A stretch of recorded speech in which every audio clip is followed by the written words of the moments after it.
In the cold forests of ancient Scandinavia, long before Iceland was settled, and long before the Vikings sailed to distant shores, storytellers gathered around fires to speak of a family cursed by gold and blessed by the gods. This is the story of the Volsung clan, a story of love, betrayal, and a sword that was broken and reforged.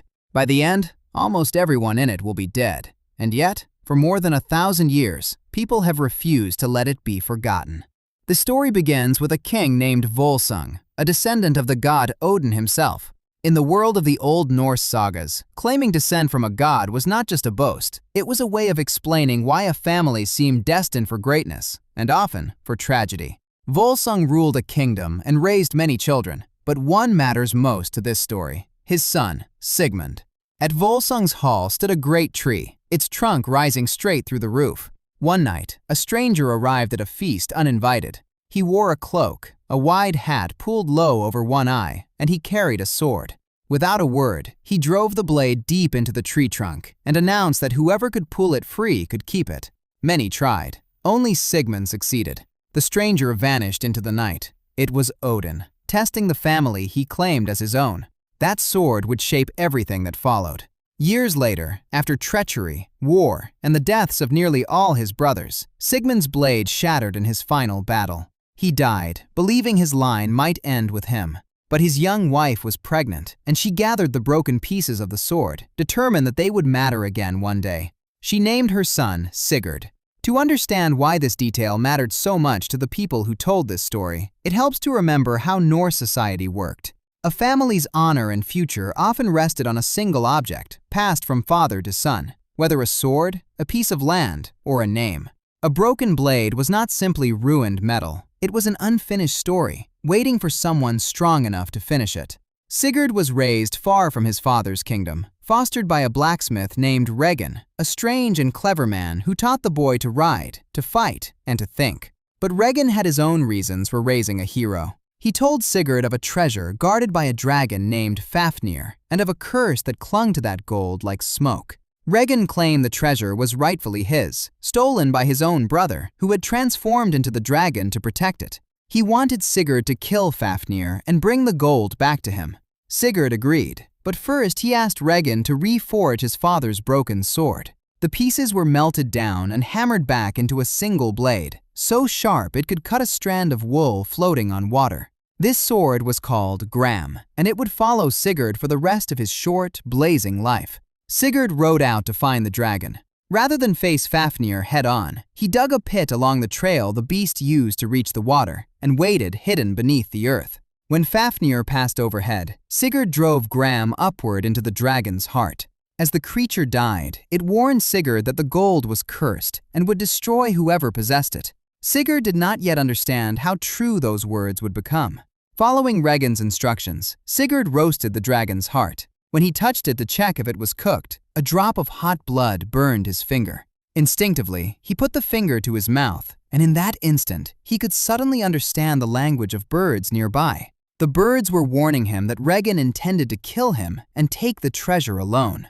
Sigurd struck first. He took the gold, including a ring called Andvaranat, small, plain, and utterly cursed, and rode on into legend, not yet realizing he now carried the same doom that had killed everyone who touched that gold before him.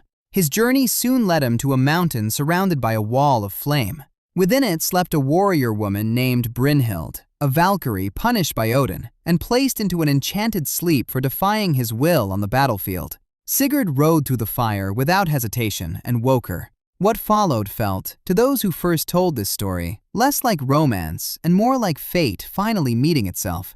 Two people marked by destiny, found by each other in the one place no ordinary man could reach. They exchanged vows. Sigurd gave her the ring and Varanat as a symbol of that promise, not knowing what it carried with it. Here the story turns, and to understand what happens next, it helps to understand how marriage worked among these northern kingdoms. Marriages were rarely private matters of the heart. They were alliances between families, often arranged, often political. A hero like Sigurd was valuable precisely because of who he might marry, and to which throne that marriage might connect.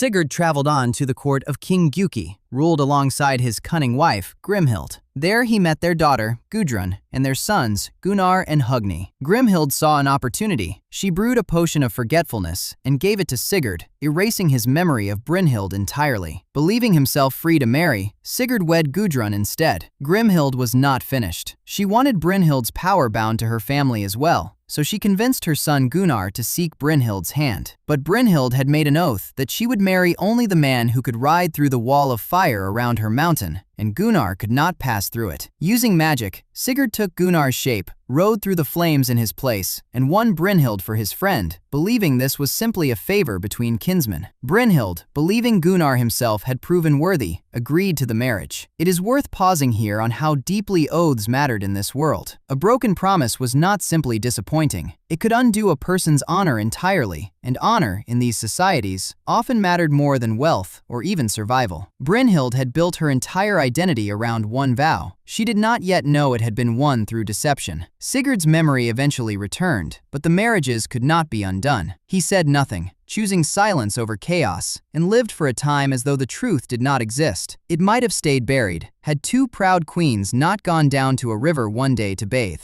Gudrun and Brynhild argued over whose husband was greater. In her anger, Gudrun revealed the truth. It was Sigurd, not Gunnar, who had ridden through the flames. Brynhild's honor, her oath, and everything she believed about her own life collapsed in a single moment. Brynhild's grief turned to fury, and her fury demanded Sigurd's death. She told Gunnar that Sigurd had betrayed him, though the details she gave were not entirely true. Gunnar and Hugni had sworn blood oaths of brotherhood with Sigurd, and could not kill him directly without breaking their own honor. So they convinced their younger half-brother, Guttorm, who had sworn no such oath, to do it instead. Guttorm crept into Sigurd's chamber and struck him as he slept, ending the life of the greatest hero the sagas ever produced. Brynhild, seeing what her grief had caused, could not live with what she had done. She took her own life, asking to be burned on the same funeral pyre as Sigurd, so that in death, at least, they might finally be joined without deception standing between them. The cursed gold did not rest even then. It passed to Gudrun, and later to a new husband, Atli, who wanted the treasure for himself. He invited Gunnar and Hugni to his hall under false friendship, then had them killed when they refused to reveal where the gold was hidden. Gudrun, having lost a husband, and now her own brothers, took her final revenge in an act so severe that later storytellers softened it or left it out entirely. The gold's curse had by then claimed nearly everyone who came near it. So why has this brutal, sorrowful story survived for more than 1,000 years, retold in Iceland, Norway, Germany, and beyond? Because underneath the dragons and curses lies something painfully human. A hero brought down not by a monster, but by memory, deception, and pride. A warrior woman destroyed by a broken oath she never chose to break. A family torn apart by the same greed for gold that ends so many stories, ancient and modern alike. The Volsunga Saga would go on to inspire Wagner's operas, Tolkien's Middle-earth, and countless retellings across centuries, because its warning still rings true, that the things people chase most desperately, gold, power, glory,